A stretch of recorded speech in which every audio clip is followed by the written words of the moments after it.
operators and supervisors are able to access the controllers page. The controllers page will show you all of the controllers that are registered to your company. This page will show the name of the controller, its connection status, the serial number of the controller, the temperature units used, its activation status, which client the controller is linked to, the IP address of the controller, and finally, the version of software the controller is running.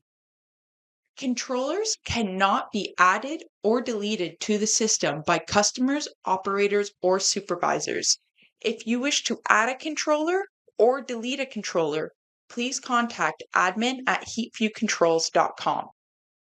You can activate a controller by clicking on the green button next to the controller name. If a controller needs to be sent away for repairs, you can also disactivate a controller by clicking on the same button. You can edit a controller by clicking on the Edit button next to the controller name. Editing a controller will open a new window that has the following tabs: Edit Controller, Channels, Channel Names, Edit Controller Settings, System Faults, and Edit Fault Control.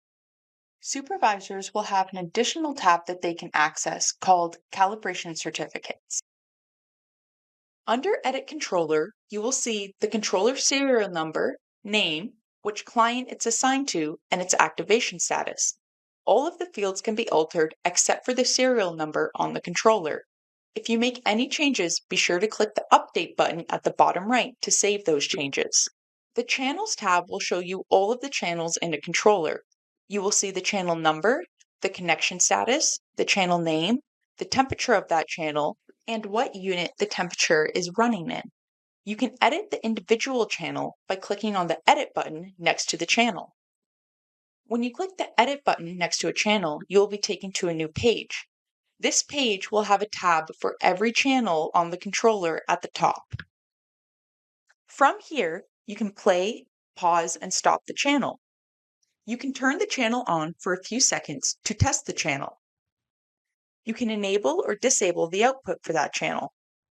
You can set a customizable name for that channel. You can set which shunt, machine, and phase the channel is connected to. You can adjust the current scaling for that channel. You can set a maximum temperature value for that channel. You can set a trim value for that channel set point. You can adjust the power scale of the channel. Be sure to click the Update button under each field that you change in order for the changes to be saved and applied to the channel. Under Channel Names, this page will show you all of the channels in a controller and allow you to assign a customized name to each channel. Channel names can only be 20 characters long and can only contain letters and numbers, no special characters. Make sure you click the Update button under each channel name you alter so that that change is saved and applied. Under Edit Controller Settings, this page allows you to set a cooling spread control, trip shunts, and adjust PID values. You can also reset the TC assignment and clear all channel names. Make sure you are clicking the Update button under any fields you change so that the changes can be saved and applied. Under System Faults, any hardware-specific faults that are currently present on the controller will appear here. Under Edit Fault Control, you will be able to see all of the faults that can be enabled on the controller. The faults that are in white are not enabled, and the faults that are in orange are enabled. Clicking on any fault will open a pop-up window where you can adjust the settings on that fault. These settings allow you to enable or disable the fault, have the fault trip a shunt, have the fault pause a master-slave chain, have the fault clear itself if it's resolved, and have the fault appear even when the channel's not running. The Calibration Certificates tab will hold all of the calibration certificates for that controller. You can add a certificate by clicking on the Create Calibration Certificate button at the top right.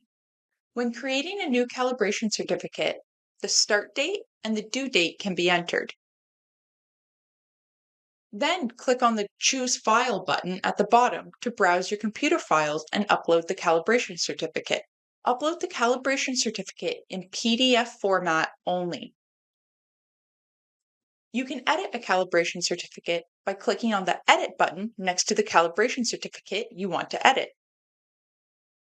The start date and due date of the calibration certificate can be altered. PDF of any currently attached calibration certificates will also be available.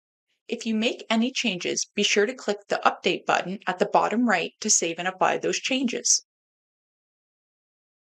You can delete a calibration certificate by clicking on the Delete button next to the calibration certificate.